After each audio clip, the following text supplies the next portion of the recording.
विश्वानि देव सवितर्दुरितानि परासुव यद्भद्रं तन्न आसुव। ओम शांति शांति शांति। ओम श्री गुरुभ्यो नमः। ओम श्री परमात्मने नमः। ओम श्री परम ऋषिभ्यो नमः। ओम सर्वेभ्यो नमः। ओम। वैदिक संस्कृति के इस अंक में आप सभी का स्वागत है। वैदिक संस्कृति के अंतर्गत हम इस सृष्टि क्रम में जो कार्य चल रहे हैं, जो संविधानात्मक विषय हैं, उन पर चर्चा कर रहे थे ईशोपनिषद के माध्यम से। हम अब उसके अंतिम चरण में प्रवेश कर रहे हैं। जो उपनिषदकार हैं, उन्होंने ईशोपनिषद में पूरे जीवन का सार दे दिया है। कैसे साधना करें, कैसे अहंकार को शून्य करें, किस प्रकार से लोक लोकांतरों की रचना होती है, इस प्रकार से एक बहुत बड़े विषय को समावेशित किया है इस उपनिषद में। ईशोपनिषद माने यह एक ऐसा उपनिषद है कि आप किसी भी व्यक्ति से पूछें कि आप उपनिषदों के नाम बताओ, तो वो सहज ही ईशोपनिषद के विषय में बता देता है। और यजुर्वेद का अंतिम अध्याय भी, तो वेदों के माध्यम से भी, वेद के मंत्र भी हैं। तो व्याख्याओं की दृष्टि से भी देखा जाए, वैदिक महत्व की दृष्टि से भी देखा जाए, तो हमारी वैदिक संस्कृति में ईशोपनिषद का बहुत बड़ा महत्व है। आपने देखा होगा कि जब व्यक्ति का अंतिम समय आता है तो उसको बोलते हैं अपने किए हुए कर्मों को याद कर। उसको आते हैं, याद आते हैं ऐसे, भगवान को याद कर, ईश्वर को याद कर, और उसको क्या याद आते हैं? अपने किए हुए कर्म याद आते हैं। कभी कभी व्यक्ति अंतिम समय में रोते हैं। जिस समय उनकी समस्त इंद्रियां बाह्य विषयों से हट चुकी होती हैं, उस समय वो रोते हैं। जिसके घर में लगभग सभी का अनुभव होता है, जो बुजुर्ग हैं, जो बड़े हैं। छोटे बच्चों को तो अभी नहीं कहूंगा मैं इस विषय में।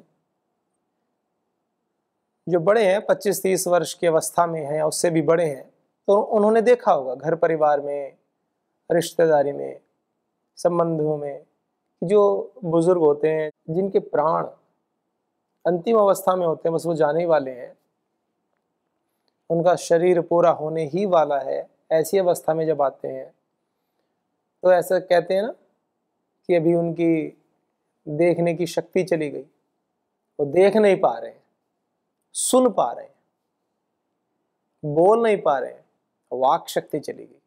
धीरे धीरे इंद्रियां से जाती हैं, एक प्रोसेस है। जब ऐसा होता है फिर धीरे धीरे वो सुन करके पहचानते हैं। फिर धीरे धीरे सुनने की शक्ति भी क्षीण हो जाती है, स्पर्श की शक्ति क्षीण हो जाती है। माने हमारी पांचों इंद्रियां धीरे धीरे कार्य करना बंद कर देती है, और अंततः प्राण तत्व भी जब चला जाता है तो कहते हैं कि व्यक्ति मृत हो गया, इस शरीर से पंछी चला गया उड़कर। ऐसे ही बोलते हैं, पंछी बोलते हैं इसको, आत्मा को, उड़ जाता है। कहने का आशय क्या है? कहने का आशय है, मान जिस समय उसकी पांचों इंद्रियां भी कार्य नहीं कर रही हैं, जीवित तो है, उस समय भी व्यक्ति रोते हैं। वो क्यों रो रहे हैं? आंखों से अश्रुपात होता है। जब अंतिम समय निकट आता है तो व्यक्ति को अपने किए हुए कार्य याद आते हैं। इसलिए हमें प्रत्येक क्षण, वैदिक संस्कृति हमें क्या सिखाती है? प्रतिक्षण अपना आत्मावलोकन करते रहना। और गुरुकुलों में तो यह दिनचर्या का एक अभिन्न अंग है कि रात्रि को सोते समय आप आत्मनिरीक्षण क्या करें, हम सभी छोटे ब्रह्मचारियों से लेकर के, ब्रह्मचारिणी बहनों से लेकर के बड़े सभी एक आदर्श दिनचर्या का एक महत्वपूर्ण अंग इसको बनाते हैं। बच्चों को आत्मनिरीक्षण करना सिखाते हैं कि प्रातः काल जागरण से लेकर के रात्रि पर्यंत शयन तक आपने जो कार्य किए हैं, क्या आप उनसे संतुष्ट हैं? यदि नहीं है तो आगे नहीं करेंगे ऐसा। कल जब हम उठेंगे तो आज की जो गलतियां हमने की हैं हम कल नहीं दोहराएंगे। ऐसा संकल्प हम स्वतः अपने मन में लेते हैं, किसी के दबाव में नहीं, स्वतः। इसी प्रकार से, और आप सोचेंगे इसमें बहुत समय लगता होगा, नहीं लगता।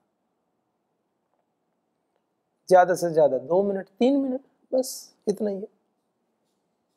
शांत चित्त बैठ करके एक बार आत्मावलोकन करते हैं कि प्रातःकाल उठने से लेकर के धरती माता को नमस्कार करने से, अपने माता पिता गुरुजनों श्रेष्ठ जितने भी महापुरुषों को श्रद्धा पूर्वक नमस्कार करके आंखें खोल करके फिर अपने कार्य में लग जाते हैं।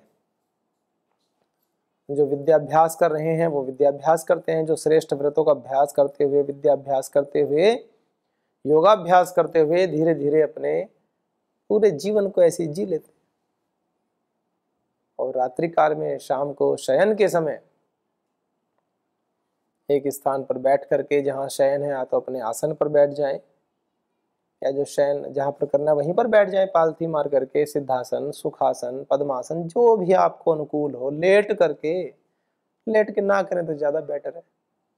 बाकी कोई ऐसा हार्ड एंड फास्ट रूल नहीं है कि आपको ऐसी कोई कठोरतम दिनचर्या का कोई ऐसा नियम नहीं है कि आपको बैठ कर ही करना है, पर कर लें तो उचित है। कर लें तो उचित है। खड़े होके भोजन करने से भी पेट भर जाता है, बैठकर करना उचित है, आयुर्वेद शास्त्र के सम्मत है, अच्छी बात है, तो बैठकर करना चाहिए। अब कुछ खड़े होके भी करते हैं, परिस्थितियां ऐसी हैं, कर लें, उसमें कोई ऐसा वैर नहीं है उनसे, पर कोशिश करें, अपना पूरा पुरुषार्थ करें कि बैठकर करें। तो ऐसे ही बैठकर करें तो अच्छी बात है। बस एक रिकैप पूरा पिछला पूरे दिन का एक रील सी घुमा दो अपने मस्तिष्क में कि प्रातःकाल से लेकर रात्रि पर्यंत ये दिनचर्या हुई। इसमें इन 3 लोगों को कठोर बोल दिया, बाकी सबसे तो प्रेम से वार्ता की, लेकिन इन 3 व्यक्तियों से हमने जो वार्ता की, हम ही संतुष्ट नहीं थे उस समय पर। अब हमें ऐसा लग रहा है कि हमने उनको कठोर बोला, हमने उनको प्रेम से नहीं बोला, हमें वहां द्वेष हुआ, हमें वहां राग अधिक हुआ। ये भी होता है, द्वेष तो व्यक्ति को सीधा सीधा दिख जाता है, राग भी दिखना चाहिए। ये भी एक व्यसन है कि जहां जितनी आसक्ति हो उतनी ही हो। अब आप कहेंगे आसक्ति तो ये नेगेटिव वर्ड है, हाँ है तो। विद्या में करो ना आसक्ति, खूब बढ़ाओ, मोह बढ़ाने तो विद्या में बढ़ाओ, अच्छे कार्यों में बढ़ाओ, ये भी है कार्यक्रम अपने यहाँ।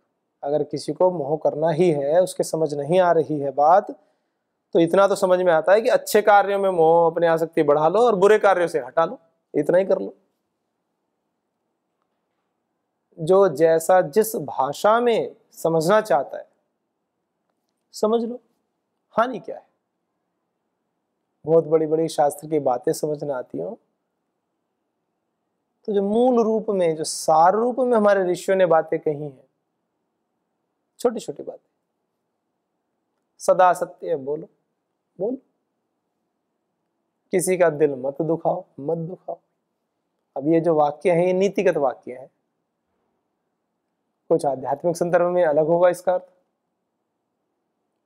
राजनीतिक संबंध में तो बिल्कुल अलग है, और जहां राष्ट्रीय सुरक्षा का संबंध आता है तो नितांत अलग बात है। मूलतः आध्यात्मिक दृष्टि से, मूलतः मैं शब्द का प्रयोग कर रहा हूं, अंततः मूलतः अगर देखें तो भाव तो समान रहेगा। क्योंकि अगर बॉर्डर पे खड़ा होकर के बंदूक लेकर के भी वो कह रहा है कि किसी का दिल मत दुखाओ और गोली मार रहा है आतंकवादी को, तो आप कहोगे दिल दुखाने की तो छोड़ो, उसने दिल तोड़ दिया, उसका छेद कर दिया दिल में, मार दिया उसको।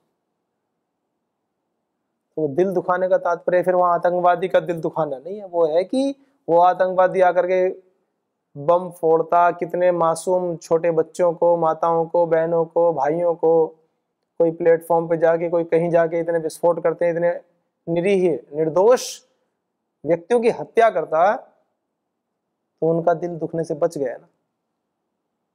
तो वो प्रसंग अनुसार देखना पड़ेगा आपको। फिर भी अंततः तो इसीलिए मैंने कहा कि भिन्न भिन्न परिप्रेक्ष्य में बातें थोड़े अलग अर्थों को भी समावेशित किए होती हैं। तो बिल्कुल विवेकपूर्ण तरीके से, अंध भक्त बनकर नहीं, विवेक से। और चूंकि हम आध्यात्मिक पथ के राही हैं, यहाँ कोई बंदूक लेके तो खड़े नहीं है ना कि सामने आतंकवादी है। हाँ, सामने तो भैया हमारे जो रिकॉर्डिंग करते वो हैं, बड़े सज्जन भाई हैं, प्रातःकाल 4 बजे से लेकर के लगे रहते हैं, असली योगी हैं। आप सब तो उठते हैं 4 बजे, कोई 4:45 बजे, 3 बजे उठते हैं, क्योंकि 4 बजे से कार्यक्रम होने शुरू हो जाते हैं। तो रात भर लगा ही रहता कार्यक्रम। उनको भी नमन है, सभी को बहुत ही कृतज्ञता से हृदय भर जाता है। मन एक एक व्यक्ति कितना सहयोग कर रहा है इस समष्टि के अच्छे कार्यों के लिए। तो बात कह रहा हूं प्रसंग में, एक विशेष संदर्भ में होता क्या है, हम विषयों को सीधा सीधा नहीं समझते, अपने ज्ञान के अनुसार समझते हैं। जिसका जैसा ज्ञान वो उतना समझेगा।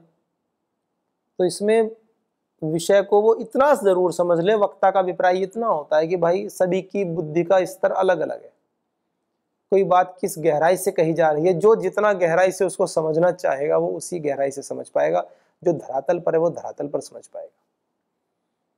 तो जो आध्यात्मिक जीवन की पराकाष्ठा में जी रहे हैं, जब उनसे कहा जाएगा सदा सत्य बोलो, किसी का दिल मत दुखाओ, तो वे छोटे से छोटे कीट पतंगे का भी ध्यान रखें।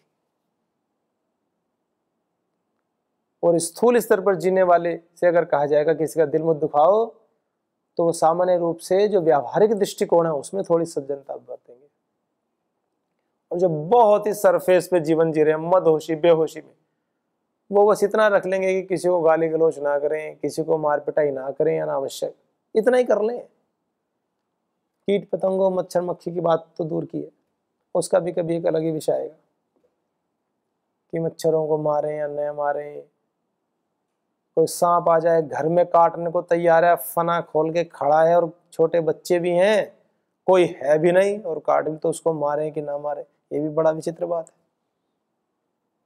तो उसमें जंगल में मिले तो क्यों मारो, चला जाए, और घर में ही मिल जाए अंदर, पकड़ने वाला कोई होनर, काटने का पूरा कार्यक्रम हो रखा हो, या तो मनुष्य की रक्षा कर लो या सर्प की रक्षा कर लो। फिर उसमें थोड़ा बुद्धि लगानी पड़ेगी आपको। आप कहोगे कि घर में सांप है तो बुद्धि क्या लगाएं, अब कहीं तो लगानी पड़ेगी। इसका कोई सीधा सा उत्तर दिया नहीं जा सकता है कि नहीं सांप को मार दो, अगर आवश्यकता नहीं है मारने की तो क्यों मारते हो। कोई है पकड़ने वाला व्यक्ति, कोई ऐसा है, उसको बुलवा लो। और बिल्कुल ही ऐसी स्थिति आ गई है कि मैं मरा या ये मरा, तो वही मनुष्य जीवन की रक्षा करो। चलिए, ये भिन्न विषय है।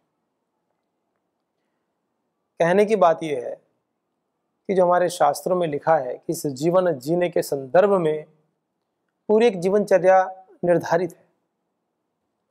उस जीवनचर्या को जब धीरे धीरे हम आगे बढ़ाते रहते हैं, इस जीवन के क्रम में हम धीरे धीरे स्टेज पर चढ़ते रहते हैं, स्टेप बाय स्टेप हम आगे बढ़ते रहते हैं। ऐसे ही आध्यात्मिक साधना के स्तर पर आगे बढ़ते रहते हैं। कोई पीछे होते हैं, कुछ आगे होते हैं, कुछ पहुंच चुके होते हैं, जिनको सिद्ध पुरुष कहा जाता है। जैसे परम श्रद्धेय श्री स्वामी जी महाराज, परम श्रद्धेय श्री आचार्य श्री जी हैं, वो लोग आज उस जीवन को जी रहे हैं जिस जीवन को जीने के लिए हमारे शहीदों ने, लाखों लाखों शहीदों ने अपने प्राणों का उत्सर्ग किया। जिस संस्कृति की रक्षा के लिए उन्होंने अपना सर्वस्व न्यौछावर कर दिया, आज उस संस्कृति के संवर्धन के लिए वो कार्य कर रहे हैं। ये हमारे लिए गौरव की बात है। अपने जीवन का एक एक क्षण पूर्ण पुरुषार्थ करते हुए, परम पुरुषार्थ करते हुए जी रहे हैं, और स्वयं नहीं कर रहे हैं, अन्यों से करवा भी रहे हैं। ये एक कुशल नेतृत्व कर्ता की पहचान होती है। केवल स्वयं करते रहे, स्वयं करते रहे, सबको साथ लेकर। संगच्छध्वम संवदध्वम संभोम मनानसी जानताम देवा भागम यथा पूर्वे संजानाना उपासते। सबको साथ लेकर चलना, ये है वैदिक संस्कृति। हम तो अच्छा कर रहे हैं जी, पड़ोस में पड़ोस सो रहा है कोई, ये वैदिक संस्कृति का आधार स्तंभ नहीं है। वैदिक संस्कृति का आधार स्तंभ है सबको साथ लेकर चलो। यदि अच्छा कार्य मेरे लिए अच्छा है तो इसके लिए भी तो अच्छा है ना। यदि प्रातः काल उठ करके योग प्राणायाम करना, शरीर को निरोग रखना अच्छा है और दूसरा व्यक्ति सो रहा है तो उसको उठाना, यही धर्म है। यही तो ऋषि कहते हैं, उबारना और उभारना दोनों, जागना और जगाना, स्वयं अच्छा कार्य करना और दूसरों से करवाना। ये जो दूसरी वाली बात आ रही है ना, जगाना करवाना, व्यक्ति जाग लेगा, खुद तो कर लेगा, स्वयं कर लेगा, लेकिन दूसरों से करवाने की जब बात आती है तो सारी महाभारत वहीं से शुरू हो जाती है कि दूसरे व्यक्ति को हस्तक्षेप पसंद नहीं होता ना। यदि सभी ऐसा मान लें, सभी ऐसा करने लग जाएं, तो आज ही अभी परम श्रद्धेय श्री स्वामी जी महाराज बोलते हैं ना, यदि जैसा मैं कह रहा हूं मेरी ऐसी ही बात बिल्कुल उसी तरीके से सारे व्यक्ति मान लें, तो आज ही भारत को विश्व की महाशक्ति बनाने के लिए हम आज ही कदम उठा सकते हैं। और आने वाले बहुत ही शीघ्र, बहुत ही चंद मतलब कहे नहीं, बिल्कुल अल्प काल खंड में भारत विश्व की आर्थिक महाशक्ति, आध्यात्मिक महाशक्ति बन सकता है। आज भी है, आज भी है, पर जिस परिप्रेक्ष्य में हम चाहते हैं उसमें बन सकता है, हर संदर्भ में बन सकता है। चिकित्सा के ऊपर करोड़ों करोड़ों लाखों करोड़ों रुपए खर्च होता है,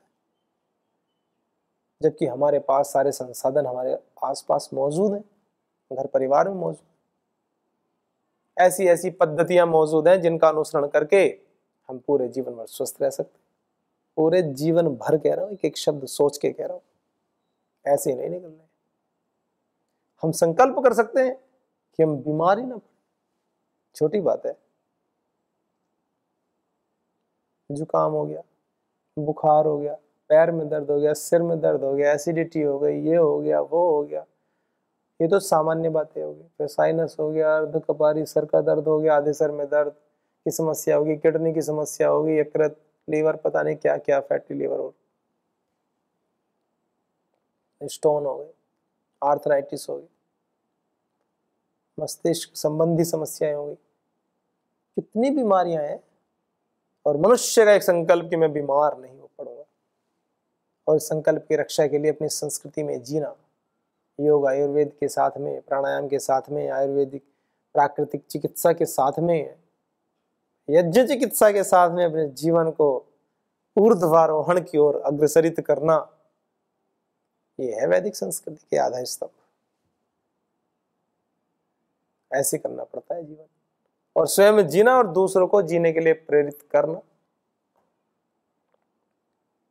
अकेले नहीं चलना, साथ में लेकर चलना। तो कितनी बड़ी बड़ी बात है। और ये सब संभव कैसे होगा?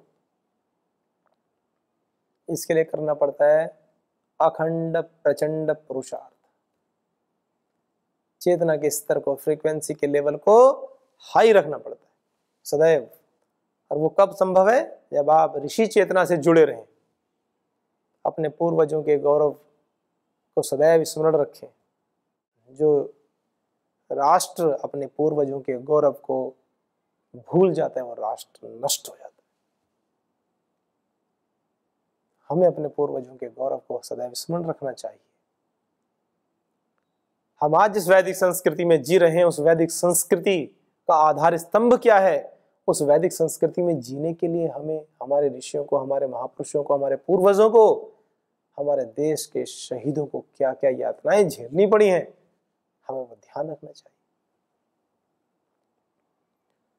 जो यातनाएं उन्होंने झेली हैं, उन यातनाओं का कहीं तो फल मिलना चाहिए। कोई बीज लगा गए हैं, वो इतना पुरुषार्थ कर गए हैं, उस पेड़ पर जो फल आ रहे हैं उसका स्वाद तो लेना चाहिए।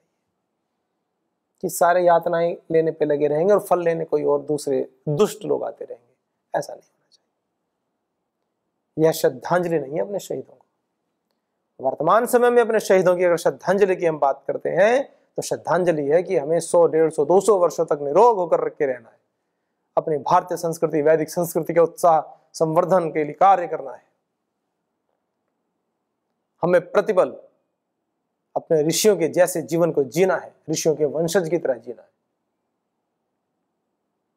कोई भेदभाव न रखते हुए, सबसे समानता का व्यवहार रखते हुए।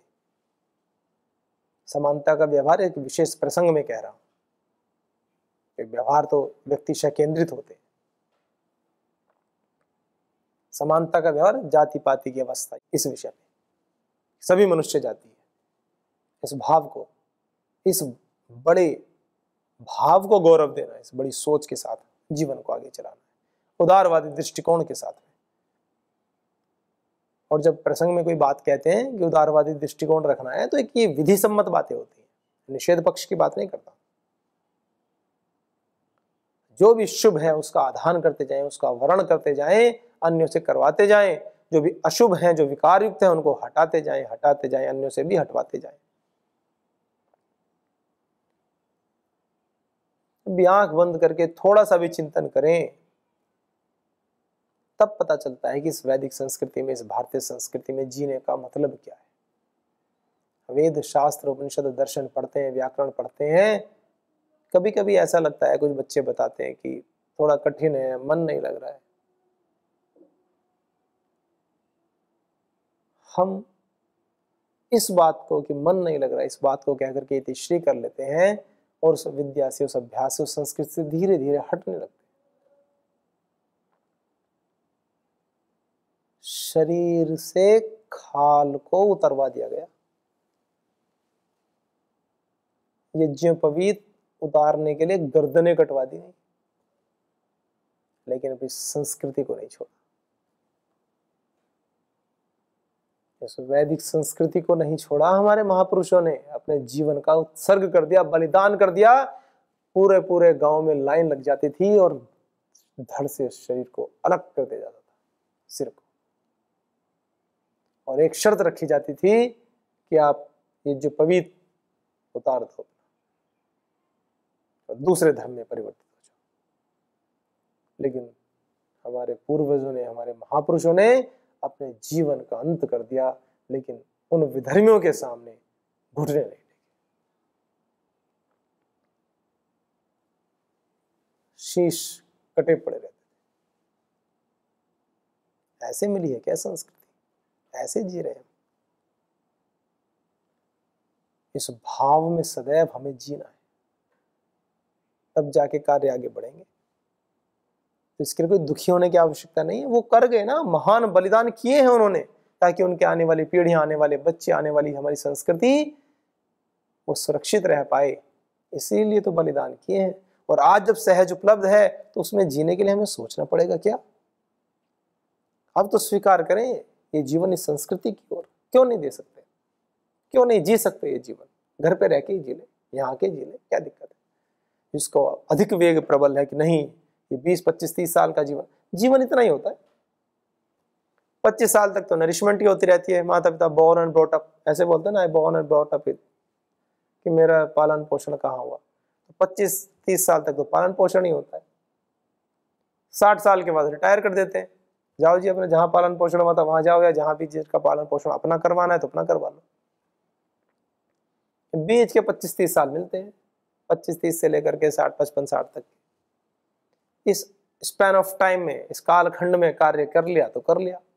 इसमें चाहे आप गृहस्थ में चले जाओ, चाहे आप संन्यास आश्रम में आ जाओ, राष्ट्र के लिए कार्य कर लो, चाहे अपने लिए कार्य कर लो, निर्णय आपका है।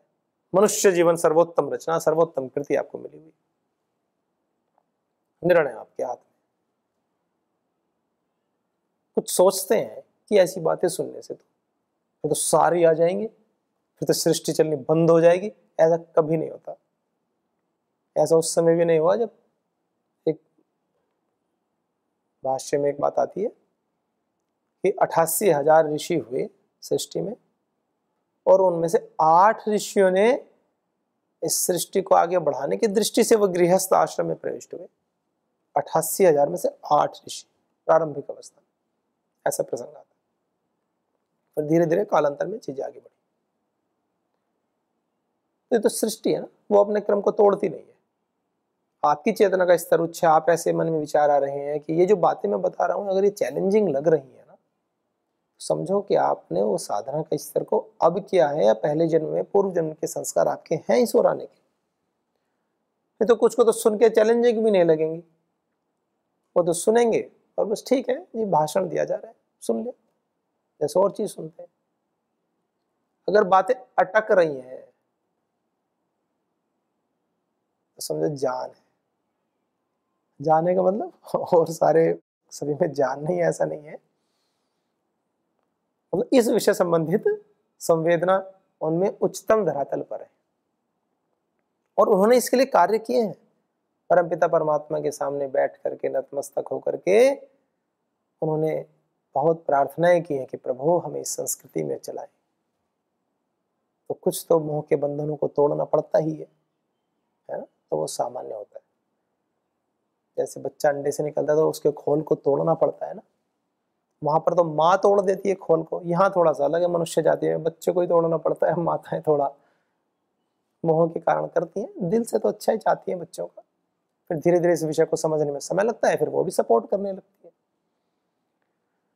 तो इसलिए अपनी संस्कृति में जीना सीखें,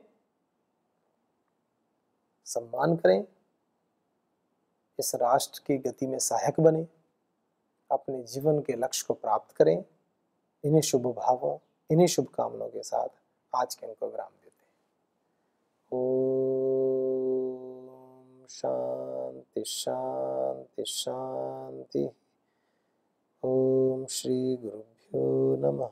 ओम सर्वेभ्यो नमः।